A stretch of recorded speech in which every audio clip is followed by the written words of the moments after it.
Reggie Aloysius Miller Jr. III, the Hall of Famer. He'll be on the call Thursday night, Lakers and the Warriors. And Reggie is back on the program. Hi, Reg. How are you today? Hello, Theodore and my lovely Danettes. How cool, though, would it be? And again, another Cinderella come from behind comeback story. If Tiger says, you know what, in the 11th hour, okay, I'll play, and then goes out and just stampedes the course and the competition. I mean, how awesome would that be? It's just amazing if he plays. I mean, that alone is, monumental. But now it feels like he's playing. We expect him to do well. It went from maybe he can play one round. Now he's going to play. He's going to make the cut. He'll be there on Sunday afternoon. Like that, we ratchet up our expectations with Tiger more so than probably any other athlete. And I think if you ask Tiger, he would probably want it that way, right? I mean, he's been in the public eye over 20 years, obviously chasing Jack in Grand Slams. I think he would want it no other way. And we expect greatness from our, Mount Olympus type athletes. And Tiger is on Mount Olympus in terms of, in today's age, first name basis, worldwide appeal, Tiger Woods may be the face of all of sports. So yeah, we would expect that. But did I hear this right? In his words, wasn't amputation on the table for that leg? Yeah. Wow. I think it was. Well, he nearly lost his life. Then he nearly lost his leg. And that's right. 14 months ago. And now I look at what Alex Smith went through with all of those surgeries. He was going to lose his leg. He was quarterbacking the NFL. Like, nobody's chasing Tiger. He gets to walk, but, what Alex Smith did was remarkable as well. Have you ever met Tiger? Yes. Nice fella. Yes, I've met him a few times. But you're not a golfer, so what did you talk about? It's funny. I met him in Vegas, which this is before kids for me, before the whole scandal with him.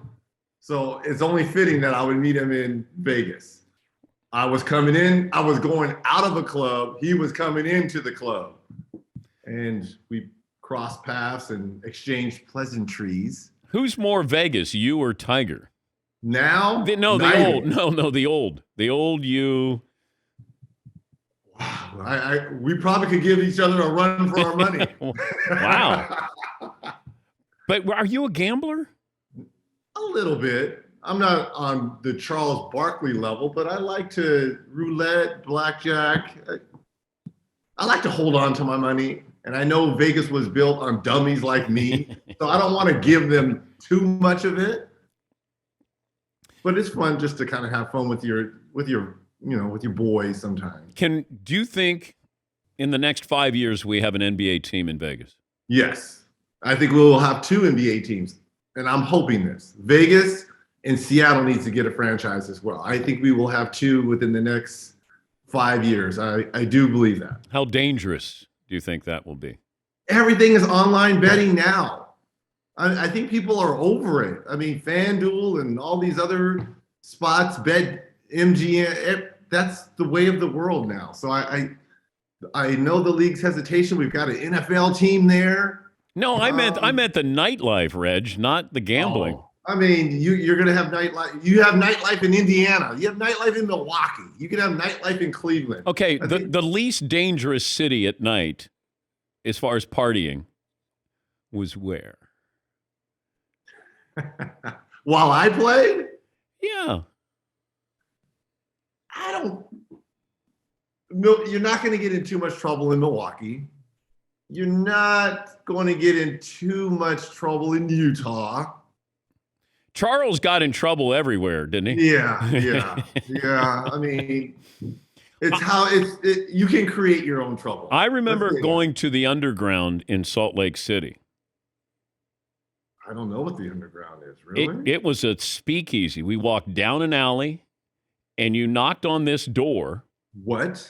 And this was during the Utah Jazz Chicago Bulls NBA Finals. A speakeasy Yes. in Utah. Rodman was in there. I walk in because Rodman always thought I was Craig Sager. He would always say, I walk in, the place is packed. Packed. You would never know that it existed. I walk in, and all of a sudden, Rodman's there, and he goes, hey, Sager. And I go, oh, he thinks I'm Craig Sager. I said, hey, Dennis, how are you? The only thing you and Sags are closely resembled is maybe your height. I think you guys are probably the same height. Other than that, that's it. That is it. Have you ever been out with Rodman? Yes, plenty of times. Like out, like yes, plenty of times. In LA, plenty of times. And what goes on? Any and everything. Everything is on the table with him. See, I'm more reserved and cautious because I always like to know my surroundings, like who I'm dealing with. So he was not like that. He would just have random people come up, and that's just not me. So though I was a part of his, I guess, entourage and posse, I kind of stayed to myself because I'm more of a watcher, looker, observer when I'm in these situations, because you just never know what could pop off, what could happen. So seeing him, and this is Dennis Rodman, the whole after the Madonna, the champion, it's surreal to see because I've been out with him hanging. Obviously, I've hung out with Mike in situations like that, and you see the different type of people that gravitate towards them, and it's cool to see, but like it kind of sucks too. Like, you know, I feel I have a name recognition, but people don't like flaunt to me. They flaunt to MJ. They flaunted to Magic Johnson. They flaunt to Rodman. I guess they would flaunt to LeBron, Kobe, but Kobe never went out. But it's just weird to see the different type of people that kind of serenades them. You mentioned LeBron. Magic Johnson was on ESPN yesterday, and he blamed LeBron for the Lakers not getting DeMar DeRozan. That they wanted to get DeMar DeRozan, who was available, and Magic said he pushed for it, but LeBron wanted Russell Westbrook. Does that sound right? I think at the end of the day, your best player, your star player, and obviously in the Lakers' case, that would be LeBron. They had to have gone to LeBron and asked him, here's a list of guys that we're thinking about. I do know on that list was DeMar. I know on that list was Buddy Hield. I know on that list was Kyle Lowry. So they had options and choices. And look, if LeBron feels comfortable playing with Russell and that's his choice, I have no problem with that. I'm not going to blame him because. But do you think it's LeBron's decision that if Rob I think Pelinka goes, not decision, but heavy input? Yes, heavy input, I would say, and that's been LeBron every place he's been. Started in Cleveland, going to Miami, going back to Cleveland, and now LA. Absolutely, you would go to LeBron and ask him his input on certain players. I mean, how did they get Anthony Davis? You don't think LeBron had a heavy dose of say in that? And same agent too. Right. But, you know, the star players like Magic didn't make good decisions in the front office.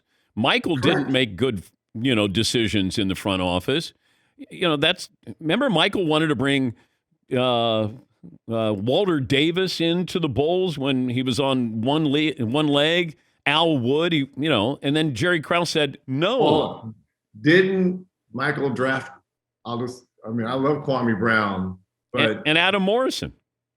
So I mean, look, great players sometimes are always their worst critics because they think they know more than they actually do. But I am not going to criticize LeBron if he wanted to play with Russell Westbrook as opposed to DeMar DeRozan, because DeMar DeRozan, the season that he's having right now in Chicago, did we see any of that in San Antonio? We saw glimpses of it. Yeah. But we didn't see that full package that we're seeing in Chicago right now for him. Yeah, but Russ is either really good or really bad. DeMar DeRozan is steady. Like if it was an EKG, you'd be like, oh my God, that patient's going to die. No, he's going to live to be 100. DeMar DeRozan's like, he's like Joe Dumars. It's just like calm, no highlights, just goes out there and plays. Get you some buckets, mid-range jumpers. Again, I can't fault LeBron for wanting to play with Russell. And I mean, here's the problem. They're throwing Frank Vogel underneath the bus, which to me is not fair. Who should be skating on thin ice should be Rob Pelinka. Seriously. He's the general manager. He's the president, whatever title he has with the Lakers. I don't know why we always want to go to LeBron. It's LeBron's fault. It's Frank Vogel's fault. You got to start looking at upper management. You got to start looking at the Buss family, Jeannie Buss too, right? They're the ones that put this roster together. Yeah. LeBron is out there. Is he recruiting? Absolutely. Is he asking some of his friends to play like Carmelo? Absolutely. But they can, at the end of the day, say no. They could have went out and got Buddy Hield. They could have vetoed that and say, we're going to go with DeMar DeRozan. So don't always throw LeBron underneath the bus. Let's start looking at some of the principles here in Jeannie Buss and Rob Pelinka as well. But they could have had DeMar DeRozan and Buddy Hield. They could have done that. And here's the thing. You look at LeBron's skill set and what he needs. Guys that can shoot the three, that can make open shots like DeMar, probably the best mid-range player in our game. That fits his skill set. So someone in upper management needs to say, okay, I know he wants to play with Russell Westbrook, but his skill set doesn't fit the way we and LeBron plays. So there's got to be a grown-up in the room now, right? So let's not always throw it on LeBron James' shoulders. And you get to see the Lakers on Thursday night on TNT against, which could be an elimination game for them, right? This could be an elimination from the playoff game for them. We want them in the play. Although Anthony Davis says the world is against us, there's more Laker fans than any other fan base, right? I agree. And every TV executive who carries the NBA wants the Lakers in. We do. We have the West this year. Let's make no mistake. Having the Lakers in the playoffs and a deep playoff run, that's huge for the business of the NBA, right? Yeah. Not even having them in the playoffs at all is terrible for the business. But I would love to have them in the play-in situation because those games are, and I give Adam Silver a lot of credit, it adds a lot of juice now to the playoffs. Yeah. And the Lakers, hopefully, if they got into that 10th spot, having to win in New Orleans, and then, eventually having to play the winner or the loser of that, I believe it's Minnesota Clippers, that adds juice. So, yes, not having them in the playoffs would hurt. Reggie Miller, Hall of Famer, Turner Sports NBA and NCAA tournament analyst. I mentioned this last week. It feels like the tournament is either you're 18 years of age or you're 23 or 24, right? Yes. Right? Yeah, I agree. The transfer portal, I think, to me, it injected something into college basketball because of the whole COVID situation. It gave those guys and players, an extra year, fifth-year seniors. We were calling that Kansas versus Miami Elite Eight game in Chicago. And between Mitch Lightfoot, Cameron McGusty, Remy Martin, all these guys are fifth and sixth year. I believe McGusty was 24 years old. I'm like, 24? They're playing against 18 and 19-year-olds. I'm like, that's a clear-cut advantage. So, I get it. I like it. So it adds a little juice to it. But we're going to get back to these kids coming out of high school going right to the NBA, right? I think so, yeah. Or going straight to the G League or D League, whatever it is now, to make some money. Yeah, I think eventually the world will correct itself. And if someone wants to play college for a year, which to me, I wish they would, or they need to change this model around because of the NILs now and players being able to make money. Yep. Players may start to say, you know what, I can go to college for a couple of years, still work on my brand while making money. And the colleges win as well because you're getting top 20, top 50 type players. still playing in the college game. Did Kansas win it or North Carolina lose it? I'm never going to take away anything from the champions. But if you're up 16 in the second half of a college game where you can control 35-second shot clock and you've just got to make plays and squeeze the life out of that orange, that's a tough pill to swallow, being up 16 and losing a championship.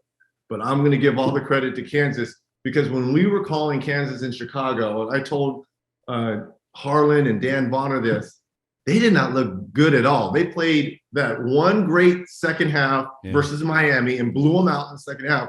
But the other three quarters were just okay. They played hard. They had great talent, but I just didn't see it. So when they won that Miami game and was headed to New Orleans, I'm like, if that kid from Villanova is never hurt, could this have been a different outcome for them? Because what we saw from Villanova when we had them in Pittsburgh, I'm like, this is the team to beat. Their defense, their ball movement, the way they shoot the basketball, the 23 and 24-year-olds they have, like Gillespie and Samuels and more. I'm like, Villanova's the team to beat. But when that kid got hurt, I'm like, Kansas caught a break right there. MVP this year is going to be, and MVP this year should be. Are those different answers? The MVP this year will be Jokic. The MVP should be Giannis Antetokounmpo. How he has closed the season, and I know consistently it's been Jokic and what he's had to deal with two key injuries to two major players in Jamal Murray and Porter Jr. It will be Jokic. It should be Giannis, him getting his third MVP, because how he's been the last month and a half, 2 months has been spectacular. I think he's, which is scary, gone to a different level, but it should be Giannis. How long did it take you to shoot your Wendy's commercials? Oh man, those were 2-day shoots, and I hope people enjoyed them. It was great because the director said, look, we've seen the first 2 years were great, but we're gonna let you and the actors just ad lib. We have a script that we can somewhat follow, but here's the script, but do whatever you guys want. And we did whatever we want. So what you see a lot are a lot of first takes, us just being us and working off one another, which made it fun. Yeah, but how tough was it that you had to miss a shot on purpose? It was very difficult because that's not my DNA, Theodore. You know that's not my Theodore. That's not my DNA. I had to look at and like brick. I'm like, are you sure you want this? Like, oh, we're never going to use it. I look at the commercial. They used it. People, I don't miss that bad. No, you don't. I do not miss that bad. No, you don't. No, you don't. Hey, great to have you back. And good luck on Thursday. Aren't the NBA playoffs going to be great? Look, we didn't even talk about Brooklyn.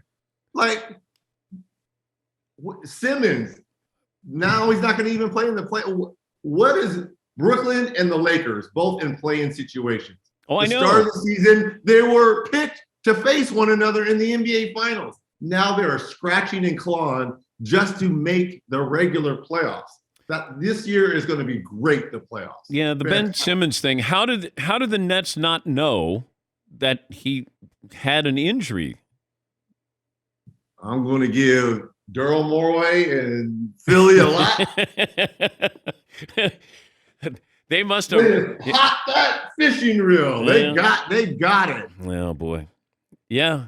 I mean, he needed the last 10 games of the regular season to get ready, and now I wonder, Kyrie's going to be able to play unless they go to Toronto, and right. Like this, Harden feels like a detriment to Philadelphia. Like this trade didn't turn out to be what I think we thought it was going to be. I think at the end of the day, it will be Miami, Milwaukee in the East Finals. And I think at the end of the day, it will be Phoenix and Memphis in the West Finals. Wow. Though, I mean, if Steph can come back and play like he played the first month and a half, and Draymond Green kind of picks up his game a little bit, because Clay is starting to come on now a little bit. So if they can find that chemistry, which I don't know if they can this late, Memphis is playing out of their minds. And I wouldn't mind seeing a Dylan Brooks, John Morant guards versus Chris Paul and Devin Booker. I kind of want to see that. It'd be fun. That would be fun. Have fun Thursday night. We'll talk to you next week. Thanks for joining us. Theodore, love you. Glad to be back. Playoffs, baby. My Danettes, love y'all. Reggie Aloysius Miller, Jr. the third. We'll come back. We'll hear from Tiger Woods right after this.